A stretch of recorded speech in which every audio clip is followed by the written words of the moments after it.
Wednesday, September 1st, 2021, 7 p.m. meeting of the Planning and Zoning Commission. Start out with opening statement. The Planning and Zoning Commission is an independent advisory body of the City of Ames City Council. The Planning and Zoning Commission members are volunteers of the community and not part of the city administration. The commission is responsible for the preparation and adoption of the official comprehensive plan of the city and gives advice and recommendations on matter involving amendments to the zoning ordinance and the historic preservation ordinance and guidelines, subdivisions, annexations, master plans, and major site development plans, and developments within the Ames urban fringe areas. As an advisory commission, we welcome all comments and questions. We make our recommendations based on code, the facts presented, input from the public, and if the proceedings become lengthy, we may ask that comments be focused on new information not previously presented. You may speak only once on an agenda item. If you wish to speak, fill out a speaker information card and present it to the recording secretary. And we ask that you come to the microphone to speak so all comments may be recorded. Please state your name and address for the record prior to making any comments. The order of the proceedings for each agenda item on the order of proceeding for each item on the agenda will be as follows. City staff will present the staff report regarding the agenda item. Commission members will have an opportunity to ask questions of the city staff. The applicant will be invited to make a statement regarding the request. Commission members will have an opportunity to ask questions of the applicant. Members of the audience will be invited to come forward to offer comments and questions. Once the public comment is closed, city staff and the applicant will have an opportunity for concluding remarks. The commission will discuss the application based on all the presentations and any comments given and come to a recommendation for the city council. The discussion may include further questions of city staff and applicant for clarification. With that, we'll move on to the first agenda item, introduction of the commission members. On the top. Jen Stanford. Doug Regaller. John Emery. Ruth Holstrom. Mike Clayton. Okay, item number 3 of the agenda, approval of the agenda. I move approval. Second. We have a second and a first and second. All those in favor say aye. Aye. Opposed, say nay. Approved. Okay, item number 4, approval of the minutes of the August 18th, 2021 meeting. I'll move approval. I have a motion for approval. Second. I have a second. All those in favor say aye. Aye. Abstain. And all those opposed say nay. Okay. Okay, the public forum. Do we have anybody who wishes to speak on any item that is not on the agenda? Hearing none, move on to item number 6. Public hearing for the amendment to the integrated site plan subdivision for the property located at 1409 and 1419 Buckeye Avenue.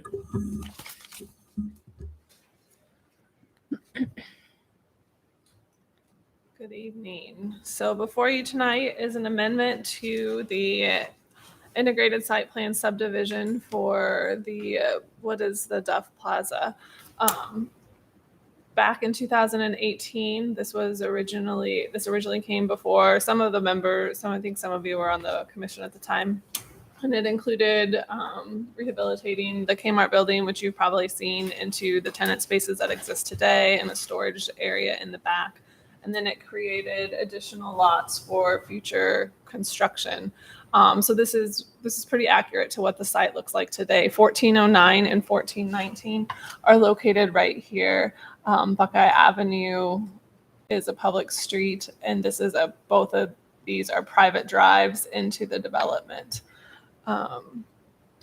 The integrated site plan looks at several lots in a common development together and lets you kind of apply the zoning standards across the development as a whole rather than to each lot individually. So it provides relief of setbacks, landscaping, FAR requirements, things along those lines. The subdivision, when it was originally approved, it was a preliminary and final plat. To amend it, it'll just be the final plat. Final plats only go before council, so that's not part of this review tonight or this packet. The only thing that's changing is this lot line right here is going to move approximately 89 feet to the south. The reason for that is, I can point out on the site plans, property lines cannot split a tenant space because of building codes and fire codes, things like that. Utilities can't cross property lines, things along those lines. So they had to adjust that property line to the south to account for the change in tenant sizes that they are now going to propose. So on the left, you see this is the layout that was approved in 2018. On the right is what is being proposed with this amendment. So you can see there's not a real significant amount of change. The building as a whole does increase in size about 1,600 square feet. About 15 parking stalls will be added down here on the south side of the building. Probably the most significant change is the way the loading dock area works along Buckeye, that public street. As you can see before, it was pretty open and it just had 2 points of access, whereas now it just has It's more closed off, has a larger landscaping area in the back in this area, and the only access is here, and they're adding a drive where these stalls originally went all the way across, and then up here as well to this area. Dumpsters, there'll be a few dumpsters, but they are trying to group those together when they can, so you don't see a single dumpster and a single enclosure for every tenant space. We have, along also with this amendment, we've increased the pedestrian connectivity, so there now will be a sidewalk that runs in front of these buildings and provides a connection out to Buckeye, as well as a sidewalk crossing and connection to the front of this building. And then there's one again back here along Buckeye Avenue. And then one does exist back here that will go to the 2 lots on the other side of Buckeye that are part of this development. I think the main things to point out, in addition to the general layout of the building, is parking. Based on the mix of uses that they're proposing now, they meet parking. They're providing 15 more stalls than what they are required. If they were to add more restaurant space, those requirements may increase. And so we'll have to continue to evaluate parking as it comes in. If they add more restaurants, it's a higher parking ratio requirement than general retail. Comparing the landscaping plans, I guess I didn't include the 2018 one, but there is a significant increase in landscaping along here compared to what you saw in 2018, and that is to screen the loading areas as much as possible. Obviously, it's a little difficult to screen where the drives are going to be, but it'll be a mixture of street trees and shrubs and grasses to fill that area in. Oh, we should point out also that they did have underground detention in the original site plan in 2018. All of the stormwater is now going to be on, above ground. There's no underground detention in this area. And so they've worked through that with the Public Works Department. There's just a few minor details left, such as updating a few notes, nothing that changes the plans or any of the major significant things in the plan. Architecture, they have increased. The architecture has also been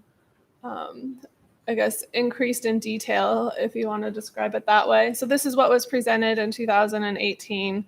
This is what you would have seen along Buckeye Avenue and along the south side of the building, where those 15 stalls are going to be added.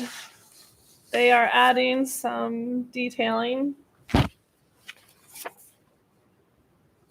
So you can see they've added some pilasters where they could to break up to provide some visual interest and break it up a little bit along Buckeye Avenue, where all those loading areas will be located. They've kind of wrapped the buildings with some architecture detail as well on the corners. I don't have color ones of those right now. And then there's a mix of building materials as well. Staff is recommending approve. There's a better view of what the front will look like. Staff is recommending approval of the major site plan portion tonight. That's what the commission's recommending on to the city council, with a few conditions. 2 of those are to address the outstanding comments that are related to stormwater. Fire code had a few comments that were still outstanding. Nothing that affects the site plan or the building layout. Just stuff that was internal to the building. We are also, the parking shown on the plan meets the requirements. There's just still a few discrepancies in the notations in their parking table that need cleaned up. Other than that, there is a comment related to limiting the amount of restaurant uses because of parking availability. Screening of the mechanical equipment, whether it's on the ground or on the roof, and compliance with the city lighting code. But other than that, I can answer any questions you might have. On the lighting, going to make it so that it goes down instead of up, right? Mm-hmm. So for those of you that are a little newer to the commission, we have an outdoor lighting code standard. It's essentially a dark sky approach where you have quantitative standards about how much light can go out horizontally. Nothing can go as an uplight. So we have that as a code standard. We commonly defer those submittals. Usually the electric and mechanical drawings come in later in the process. We usually defer those for staff approval. And that's what Julie's talking about tonight, is if they have those lights, then they're subject to staff approval rather than the commission or council's approval. So I guess just out of curiosity, since they're not doing the underground detention, where is the stormwater going? I'm just curious. So I don't have one that, I don't think I have a plan that shows the overall layout. So back here, this is the backside of the original Kmart building. This is now the interior storage. So this goes all the way up. And then the movie theater and Staples is up here. And there's a large area back here where the detention will occur. Okay, that helps. And they've worked through that with Public the Works other- to get it to go back, to make sure that, you know, everything, their quantities and quality Right. were all adequate to go all the way over there. Sounds good. No, I was just curious. I was like, where are they going to put it? Yeah. And all we're considering is just that green space that's in front of Kmart. It's not not the green space across the street. Correct. And So it's not the one. So there's no other plans that the city has seen at this time for these two lots or these two lots? Or the one north. Okay, so it's just what's thrown out in blue. Just in the blue area. We've approved site plans for the other two already. Oh, these were part of the original 2018 site plan, yes. But they haven't come in with anything to actually, at this point, to construct those at this point. Right. So that So you could so see they those, can you move may. forward to, Yeah. if they follow the approved plan, don't make the building bigger, they can move straight to building permits on those other sites. Yeah. If the configuration changes, if there was a different use that wasn't contemplated, they'd be back for an amendment like they are tonight. So even though we approved this site previously, they had to adjust it, as Julie explained, and that's the only reason we're here tonight.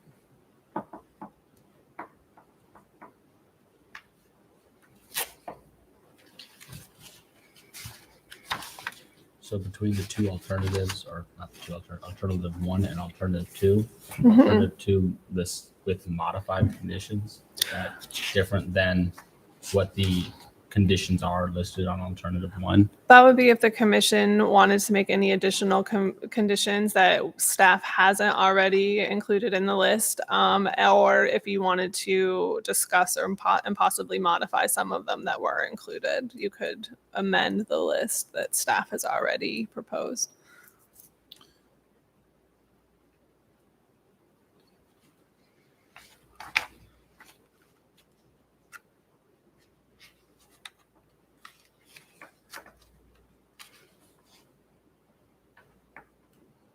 There is restaurants space set aside already, 13. Yeah, so back in 2018, half of this building was proposed to be restaurant. This building, half of this one was proposed to be restaurant.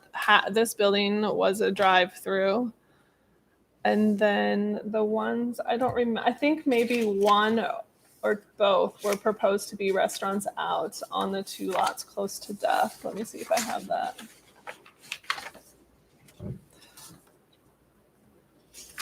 So we did so the retail is 1 per 300.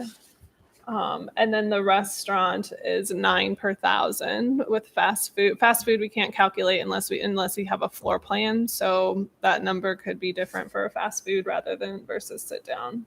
Oh yes, one of them did show a restaurant up here.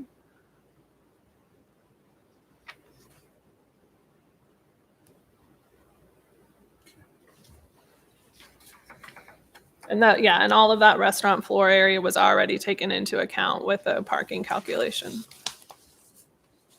So you said the Cyride stop, I believe that, because there's an existing one there now on Buckeye, correct? So right now it's going to stay where it is. Okay.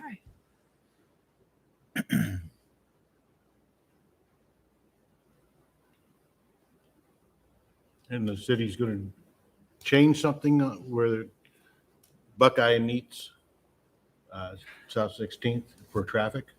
Yeah, so part of. So there's a substantial city project. I believe it's next year. Mhm. We're adding turn lanes at Duff and South 16th Street. So I think there's going to be a new right turn lane. And as part of that project, we're also going to be extending a median across Buckeye to prevent left turns in and left turns out. So they'll have to go in down it by the old Kmart building and then come up Buckeye. Yeah, if you're traveling east, you would need to turn into the development at that driveway. Good. Rather than Buckeye. If you're coming from any other direction, obviously you'll be able to get in another way. There's a lighted intersection across from, is it like Books A Million, Best Best Buy. Buy? Yeah. Yeah, it's just up there. I don't know if You're it saying goes. no left turns from Buckeye to South 16th. Correct. So that median would Okay. cross just past the Buckeye intersection to prevent left turns. Makes sense. And that's because there's be more than one turning lane there. So trying to cross multiple turning lanes is not a smart idea.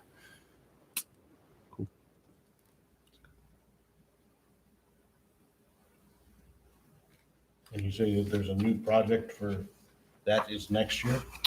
It's in the capital improvements program. I think we have completed all the property acquisition necessary. I think Ames Electric has started moving electric lines now, so then the city can let the project for road construction in this winter, for construction next year, I believe, is the plan. So you'd be putting in left turn lights at Duff and 16th. There's already left turn. I don't have the exact configuration. I know we're adding an additional right turn lane so that you can get more traffic off of 16th to head south is the main purpose of the project. So I believe the configuration also has a protected left that'll be signalized, but I haven't looked at the plans in quite a while to confirm that detail. I think that's true. It would likely be the most likely situation is that, but I haven't seen it. Any other questions for staff? We have an applicant. Just speak. I did not fill out a card. Do I need to fill a card out? Okay, Yeah, you can do that afterwards. I'll do it afterwards. Yeah, I'm Chad Williams, representing the applicant with On Point Development and also Net Lease Alliance. I was here in 2018. A couple of faces look familiar. I can answer any questions you might have about going forward. The restaurant stuff, I mean, we're not pursuing anything over 13,000 square foot, in today's age in the market with the restaurant stuff. We're okay with the conditions placed in there. My consultant's already working through some of that stuff to get it back so that we have all that stuff solidified before city council on the 14th. So, I mean, that's really it. I mean, we're just excited to be back and do phase 2. Hopefully that's going to start before winter, which is, October, So In Iowa. that's what we're pushing for. We're trying to finishing up some leasing to get all the tenants in there and lined up and stuff like that. But it's close. It's to the finish line, and then it's just getting our permits after this and going forward with it. So I'll answer any questions and that you might have. Julie, I will say, I think maybe you asked, Davey reached out to me for an easement for that stormwater in the back, Okay, but we actually own that property. It's part of parcel A. okay. That's part of the self-storage. Yes, So yes, we do own that. So we have rights to get back there. yes. So, Anybody have any questions for the applicant? no? Okay. And I do know, Kelly, I believe that we did sign an easement agreement with the city for that. So when we did the original site plan and with the final plat, there's a bunch of cross access and joint maintenance agreements that had to tie everything together. So maybe that development agreement would address, I'm not sure what the Yeah. specific comment is, but it was meant to be operated in common. With the detention? I have to see if that was the included in law? that original agreement. It is. It should be. Okay. Yeah. If not, we can address something. But really, nothing has changed in that REA from the original. So we can follow up Yeah. before city council with that. Okay. Do I need to get something to you, or do you have the REA that was recorded? Do you want me We have it. We have a to, copy. you have it? Okay. Seeing that there's no public precedent, I'll close the public comment. Okay, thank you, sir. Any discussion from the commission? Or any more questions for Kelly or the staff? Just nice to see something down there. Someday we will all stop calling it the former Kmart building. There's no problem with,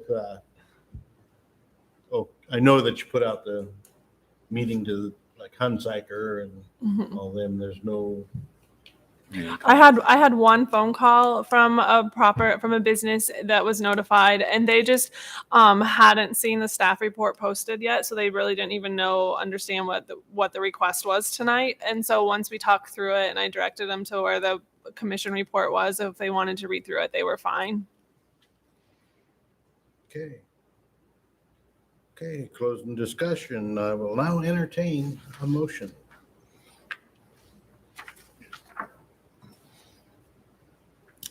I'll read the long one. You can just say alternative one. Nobody wanted to do it. Go ahead and move alternative one. Planning and Zoning Commission recommend that the city council approve requests letters A with items 1 through 7. Second. Oh, you have a motion and a second. All those in favor say aye. Aye. All those opposed say nay. Okay, motion has passed. All right, so this item will move on to city council along with a final plat for the lot line adjustment and the final decision at that time. I'm going to move down there for a second.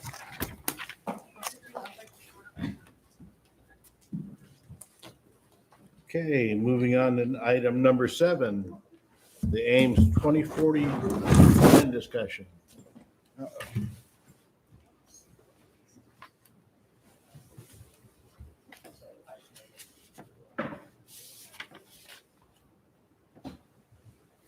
We might need to wait a second. All right, so tonight, all I am doing is giving you a refresher of what the plan is. So as I said at the last meeting, we were going to distribute the plan to you. It is publicly available. It was posted online today. So we will be sending you the whole plan or a link in an email to the whole plan. What we were trying to do was get it in front of you a couple of weeks before you actually are asked to really think about it and comment. And since we had a couple of new commissioners, I just wanted to hit a couple of highlights. If there's questions in general tonight, we can answer those. But really to get to the meat of the plan, we're looking at your next meeting for that. So that'd be September 15th.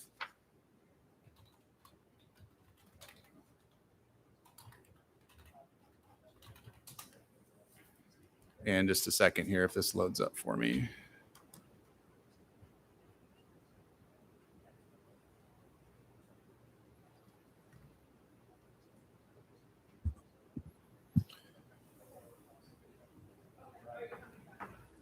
And I think it wouldn't be a bad thing at the end of when I'm done here in a few minutes for you to kind of talk about how you want to work through the item on the 15th. City Council talked about it twice and it was for over 6 hours combined. Now they had a little different role of trying to look at every specific thing.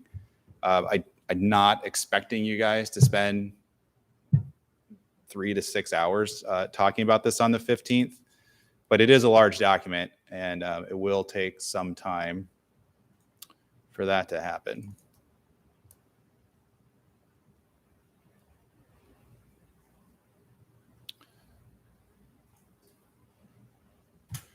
All right, so as I mentioned tonight, we're really just going to touch on what the titles of the chapters are and just a really basic background for it. The 15th is when I really would look for discussion and comment. So we've been working on this for quite a while. So this is a chart that's in the plan itself. We kicked off hiring our consultant team way back in the fall of 2018. We had a large gap of time from last summer to this spring where we didn't really move forward on things in a substantially. And then late spring and early this summer, we kind of pulled everything together, and City Council had a workshop in July, a second workshop at the beginning of August to really, again, get refreshed on what the discussion had been leading up to the production of the plan, and then to give more precise direction on what to edit before we made it available to the public. So we're at this stage way down here now in the bottom right-hand corner, where all of September is a public comment period before we start the formal approval process. So council wanted to have one more chance for the public to see the plan, see how it's finally worded, and then to give any feedback they have. The idea is that then at the end of September, we'll gather any of that input if we have some, which I assume we'll have some, and go back to council and say, here's the feedback we received. Is there anything that you want to modify now that you've gotten public feedback? You yourself have seen the plan, had 2 more months to kind of absorb it since you first saw it. Is it where it needs to be for the city to start going through the public hearing process? And the final approval process starts with the commission. So once council says, yes, let's move ahead, we will advertise a public hearing with the Planning and Zoning Commission to really kick that off. And then you will make a formal recommendation to the council on to approve or modify the plan.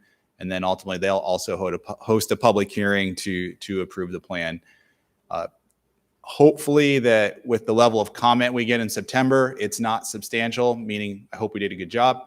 If that's the case, I think we can get this still accomplished in 2021. Hopefully it can be adopted before the end of the year. If there are major issues, something new comes up, there's a lot of public comment about things that haven't really been considered, then we might have a different timeline going forward to get it adopted. But our goal is to still have it done this year. So this is just a slide that kind of gives you that background where council's had over 11 workshops to deal with real specific issues to create the plan itself. So this is really that timeline history of what major issues were discussed with City Council.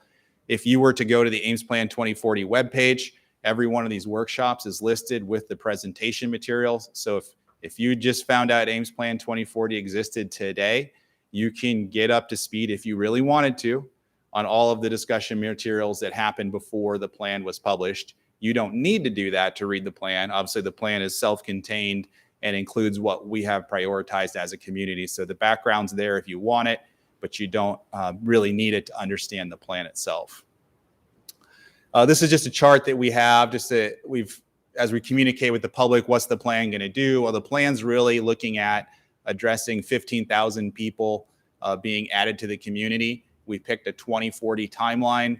It's a pretty healthy growth rate of over 1% over that time frame, which is, I think we picked 1.5% was our growth rate. So at times in the history of Ames, we've grown at that growth rate, but it's not a consistent growth rate every year. So it was a good, healthy projection to really kind of deal with the ebb and flow of the city's growth and change. And then we always put the ISU population there because it's always good to educate the public about the perception of students in the community versus maybe the full-time population. So I like to put this up there just to understand as we grow, the percentage of our population that is students doesn't increase. It's going to diminish because we're increasing the top line of the city. And you can also see enrollment has decreased a little bit since peak enrollment in 16. So when we picked the 15,000 with the 1.5% population growth rate, we started out just generally trying to generate how much land does that mean we need to address? What does the city really have to take into consideration to deal with that kind of population? So on a very kind of planning level, this is the scenario we picked. City Council said, I want to see some high density, some low density, kind of the middle density kind of scenario. And that was where RDG estimated, well, if we achieve this 5%, 5 unit per acre gross average, we need roughly 2 square miles of land. We have employment growth built into that in addition to the residential land. And then there's some commercial and retail office use all in there. So that kind of helped shape the big exercise that we had 2 years ago, which was to model scenarios. So when you see the plan, we went through 4 scenario evaluations with 15,000 people served in each one of those. So really 60,000 people. And then we ultimately picked as the city a compilation of those. So city council evaluated directional growth. What they selected was what we categorized as tier 1, which is these light blue areas in all 4 directions of the city. And then where you see the green circles, those are the next level of priority called tier 2. And those had some logical breaks where there was some substantial infrastructure investments that needed to happen. Tier 1 was clearly either it abutted the city or was most readily able to be served by the city. The green areas needed a little bit of development to happen, but then they also could easily be added into the systems that we had in place. So council didn't commit all to one direction. It committed to some in multiple directions, which is good for having flexibility and options. It does put a little bit of stress on our capital infrastructure planning because we have to be prepared to support 4 directions rather than just 1 or 2. And in the past, we really only looked at 1 or 2 as a choice and didn't really have this kind of a diverse and flexible plan to deal with maybe demands that could occur in multiple places across the city. So the plan is predicated on this land use, this assumption here of where we will grow. And in the future land use map, we have the mix of single family, the middle or the medium density, the high density, the commercial nodes that all need to go into that. So the plan is more specific about each of these areas, how they build upon each other to really become their own kind of connected neighborhood that then also also relates back to the city that exists. And if you look kind of in the middle of this diagram, you're going to see some blue and some beige properties. Those are also some more minor infill options that are also in the plan. So we have a lot of area for expansion of the city, but the plan also uses a term called a redirection area or a redevelopment area, where you can see the city policy specifically looking at changes as infill options in addition to the expansion of the city. So it's not all expansion and it's not all infill. We tried to make a balanced approach where we could meet multiple needs again, both within the city and to grow the city as well.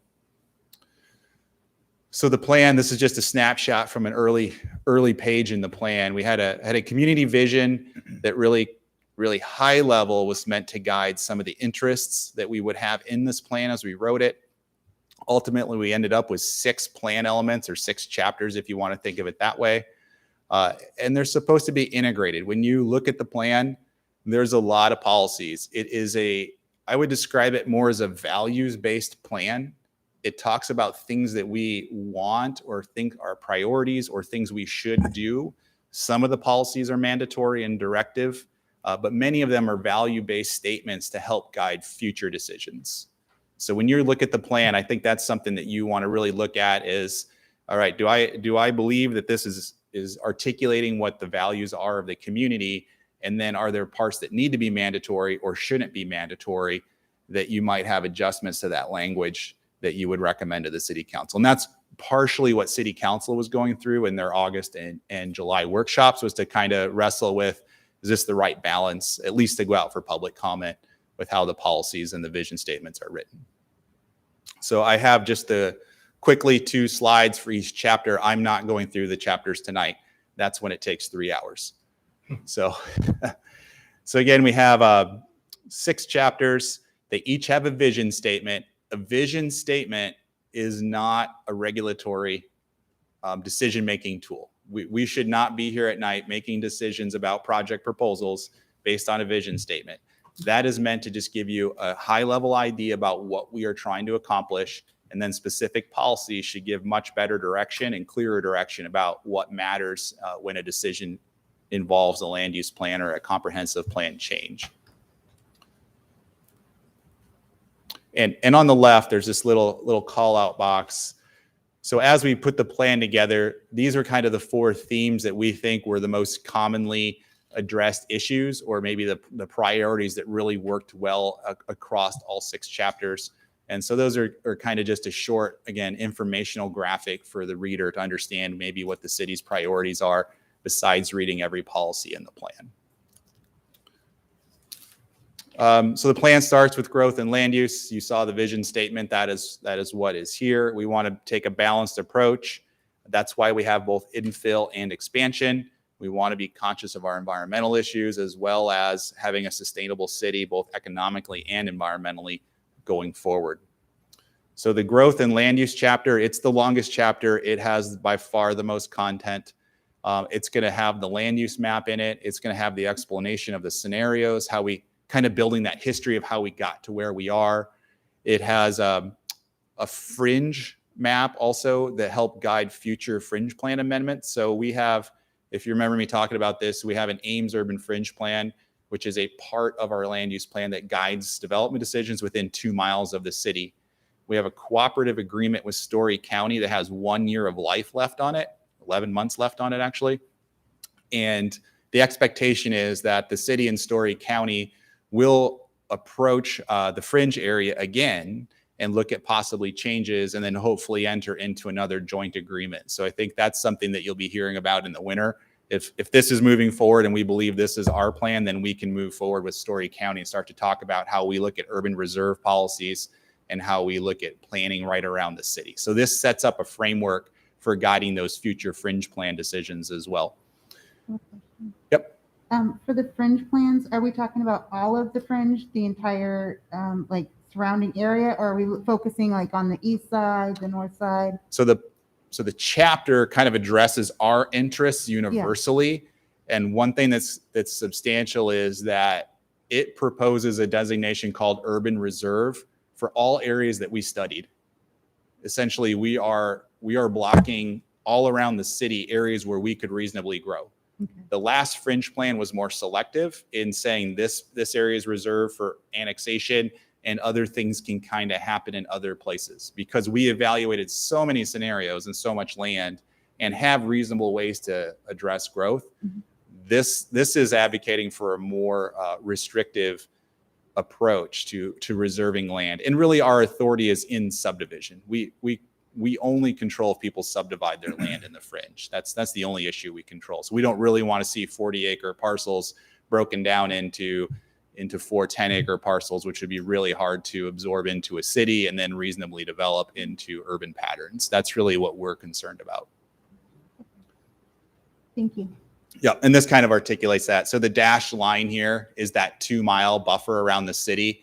It's quite a bit further than the old plan because the city in this map is growing quite a bit as well. Like our 2-mile shows going through Gilbert. We don't legally get to go through Gilbert, but that does show you where 2 miles is in relation to the city.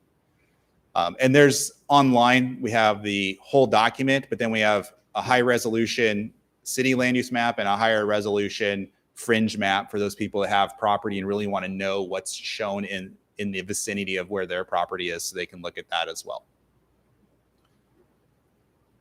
So for the environment, the goals of the environmental chapter are really to identify natural constraints, sensitive areas, and then to kind of talk about some of our more proactive environmental and sustainability policies we have.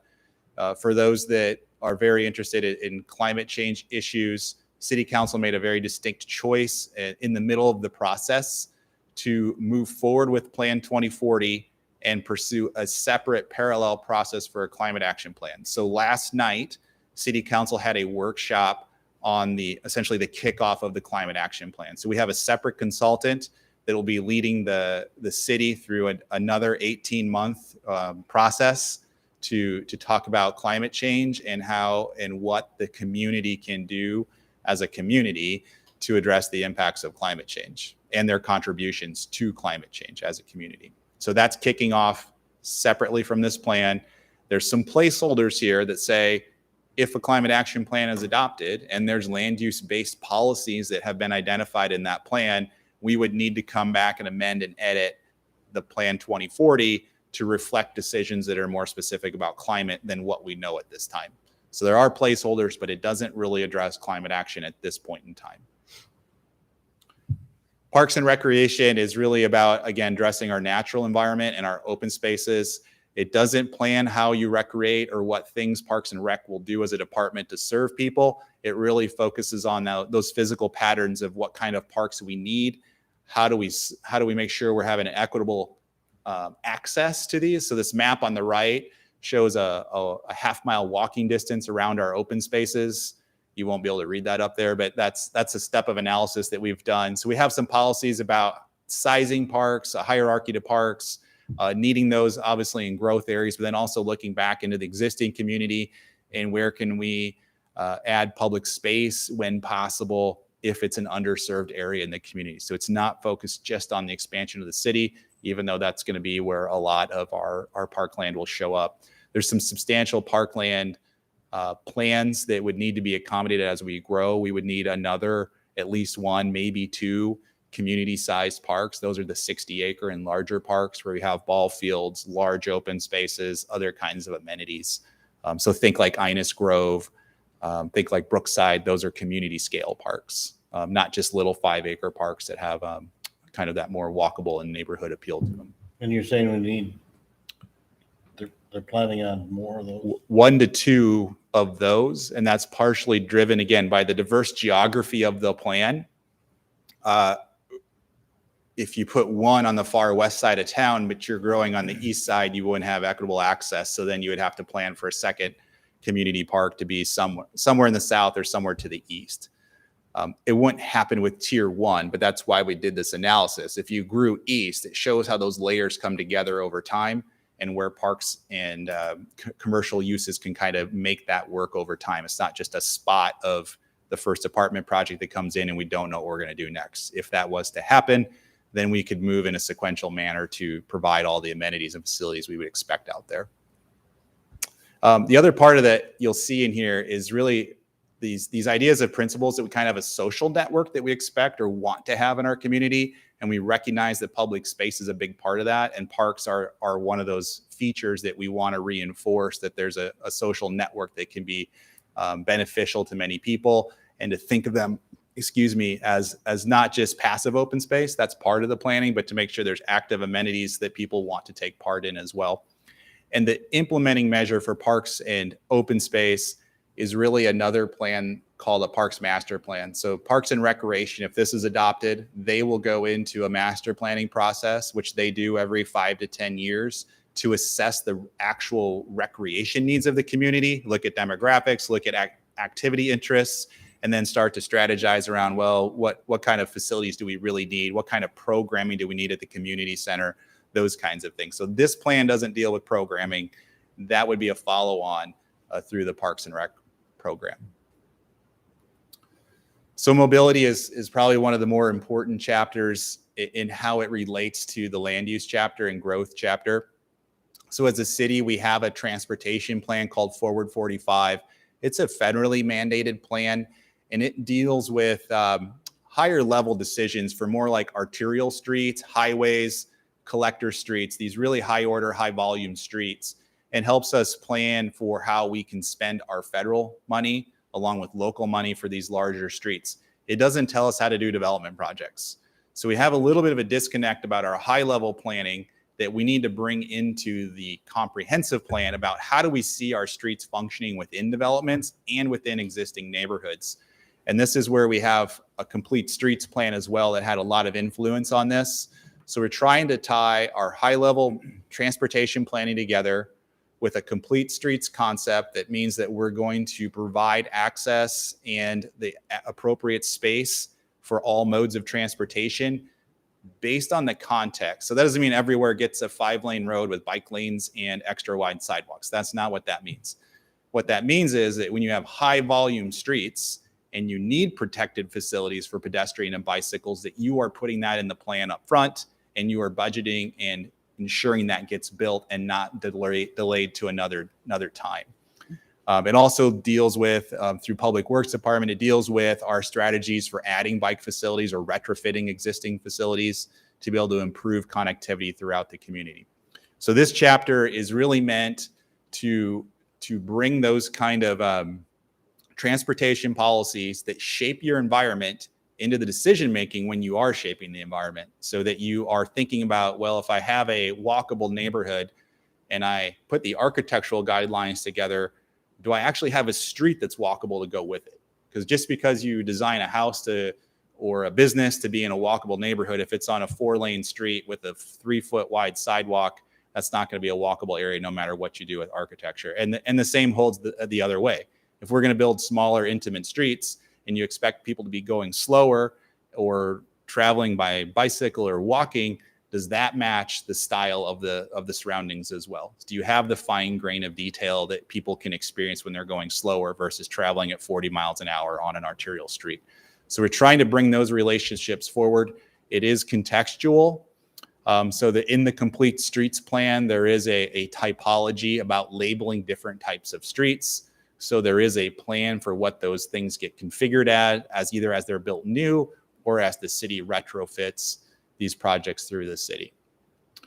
So it doesn't reevaluate the 4045 transportation plan for major improvements. What it does is tries to take those projections, which are also based on this land use plan, and combine them with the complete street strategies to make sure that our land use makes sense where we're doing things. So there's a little bit of a confidence here. When we did the Forward 45 plan last October, all of the transportation modeling was based on the chosen scenario by the city council. So they do match up in terms of the projections from the land use chapter with the transportation chapter. It's 5 years further out, so there's a little bit of extrapolation and growth, but the patterns are the same things that we had in the plan. So that's good. There's no disconnect now between an adopted plan and a projection. So when we have the 97 plan and we're doing the transportation model, it was really hard to take a 97 decision and try to extrapolate that to 2040 or to 2045 when we knew the city was much different than what had been adopted as a plan. Neighborhoods, housing, and subareas. This is a pretty broad chapter, but it really is focused on housing for the most part.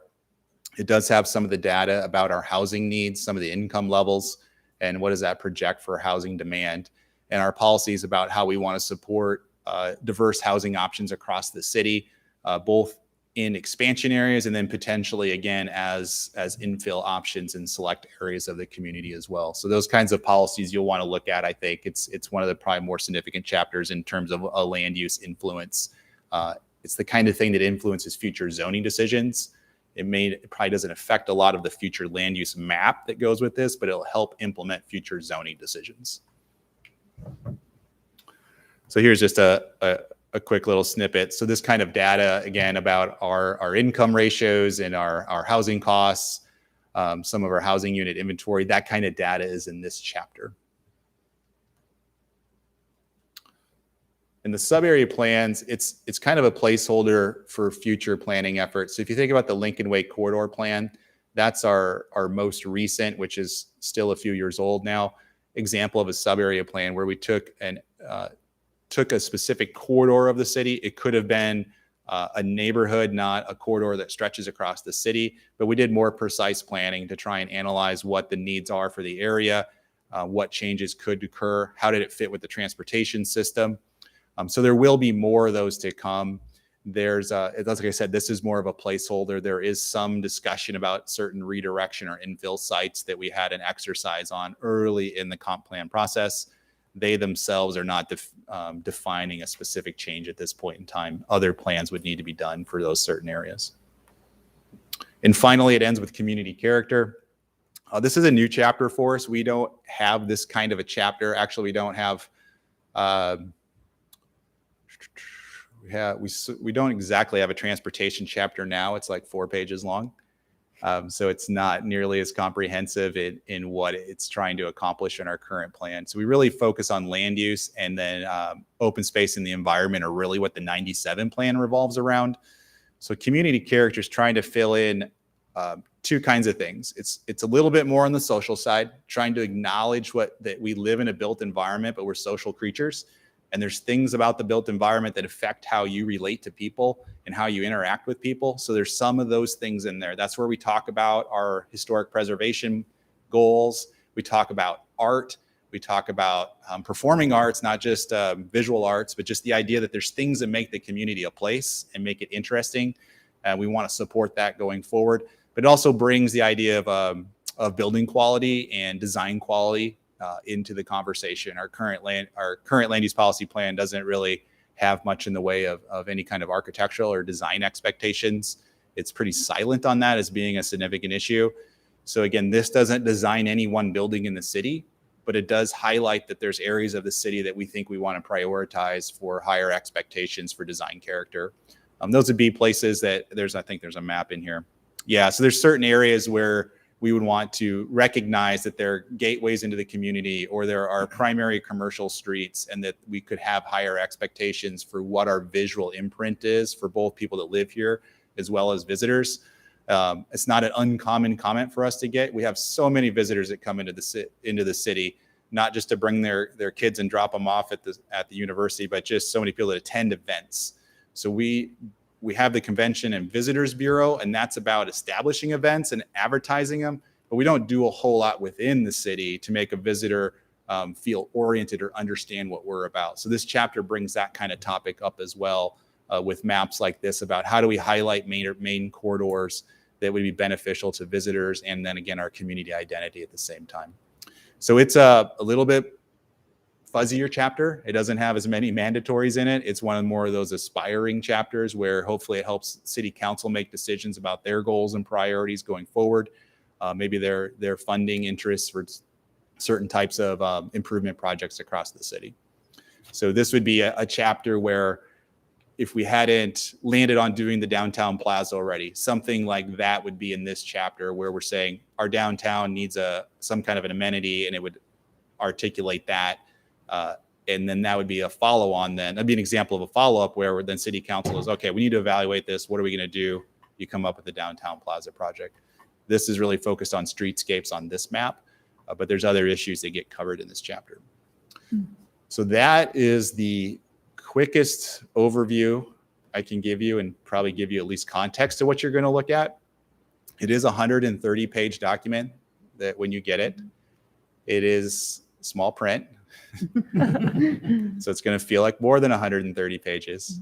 So that's all I have for tonight. So as you look through it, I would encourage you to look at the land use chapters.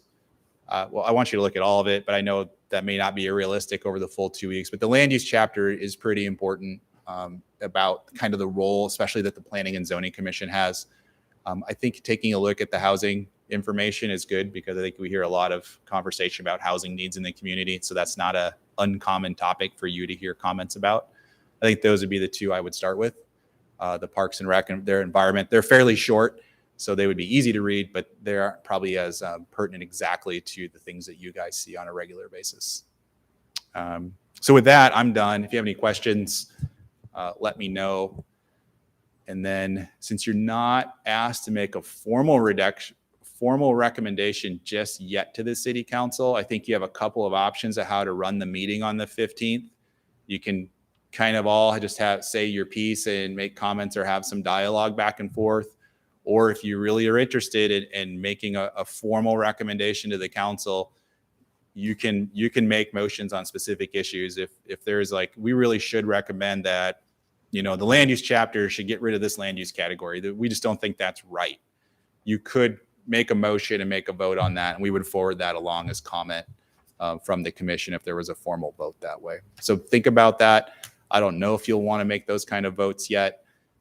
It can just be a discussion, familiarizing yourself with it, asking questions. That's also very, very productive, at least for the public to see, for me to hear, and for you guys to eventually have to make a recommendation to the city council. It doesn't look like we're going to have any business. I'm trying to think. You might have a text amendment on that agenda. But I think you shouldn't have. take too long. I think you have a fringe plan amendment for an industrial designation on Dayton, so that it can be annexed across from the National Disease Laboratory. I think that's going to be fairly benign. I think that's the other item that's on that agenda. Okay. So yeah, I would say you have it's not a heavy agenda. You won't feel like you need to rush through your regular business to get to this. So it's really up to you guys how you want to deal with it. I really wanted to introduce it to you though as soon as possible, so you have a chance to look at it. Thank you. So you said you're sending.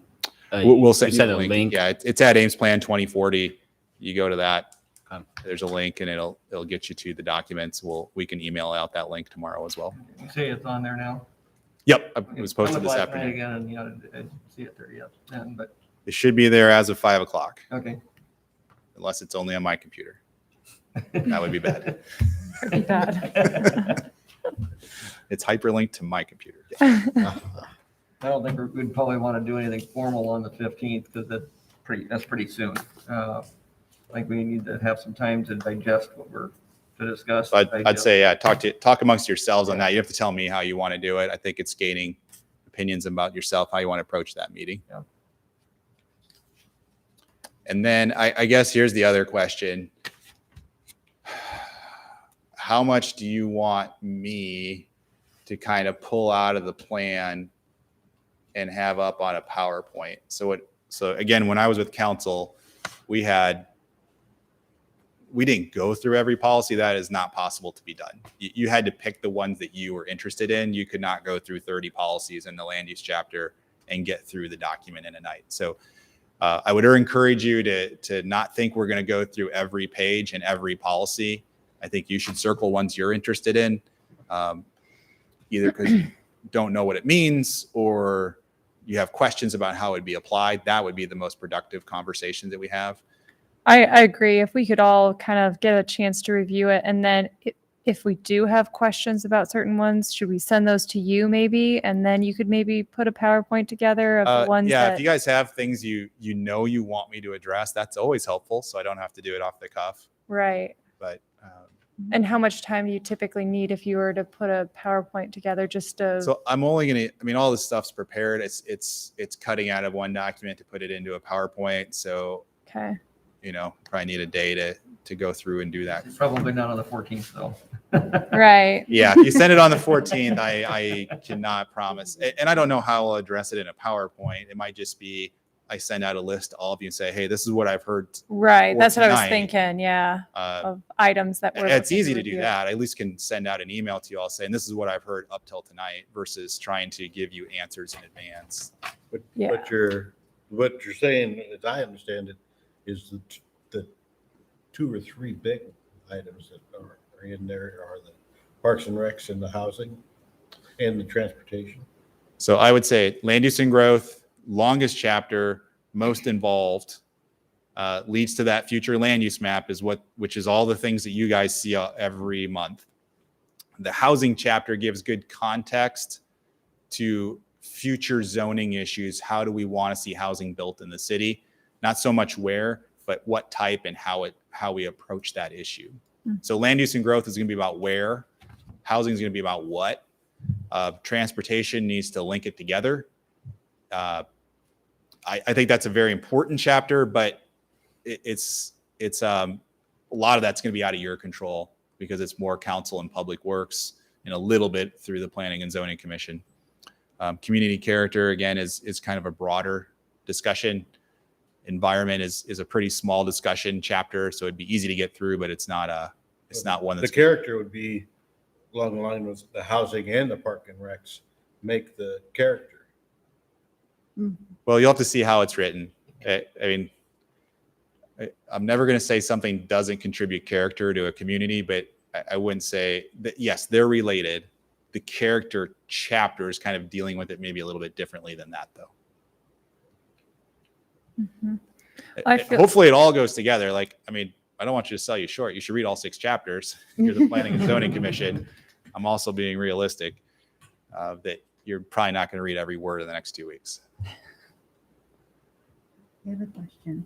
What if we think we may have a conflict of interest? You can't have a conflict of interest on the September 15th. I can't? Okay. I don't think you can. There's no decision making. There's no effect on property. Okay. So unless you have some contractual obligation then that would be the only way you could really have a conflict with discussing the comp plan, I think. Okay. So if you want to send me a specific question, Yeah, I'll ask. I have a specific question. yeah, send that to me in an email.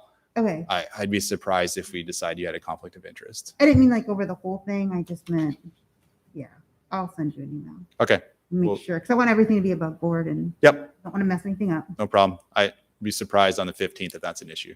Okay. Good to know. Any other questions for Kelly on the 2040 at this time? So you would like a little bit of a structure of a PowerPoint so you can see things on a screen. So if you wanted to talk about it, I'm asking what you want. So on August Right. 3rd with council, I didn't really have a PowerPoint. I just had the whole document and we would just go to the page and look at the page that way. The July workshop, which was more of an introduction, that's where we cut out policies and we cut out things to see together on a screen. I can do it either way. Just need to have some idea what you want. I don't want to use my time up on something you don't think is valuable. My opinion is I'm fine with having the whole document up on the screen, and we come with, this is what I'd like to talk about. You scroll to that. We all are able to see it and then discuss it. Okay. Say our piece. That's what I think's And if you easiest do and have practical. questions in advance, I think that's great. If you guys want to send them to me and I can batch up, if we get like 10 of them, I can send them back all out so you have some idea what you guys might be talking about that night. I think Yeah. that'd be good. That would be helpful. If you have specific It'd be helpful for questions. everybody, I think. Yeah. And even if you're not all the way through the document, you just have like 5 questions by the Friday before that. Send what you have as questions in. Okay. It'd be great. And then we don't have all the dates and time solidified.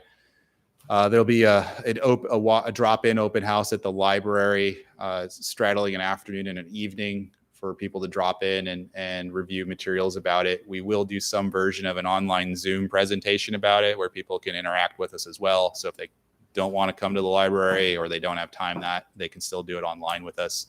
There may be a couple of other things also. So you should start to see some publicity trying to drive people to the website and to review the materials.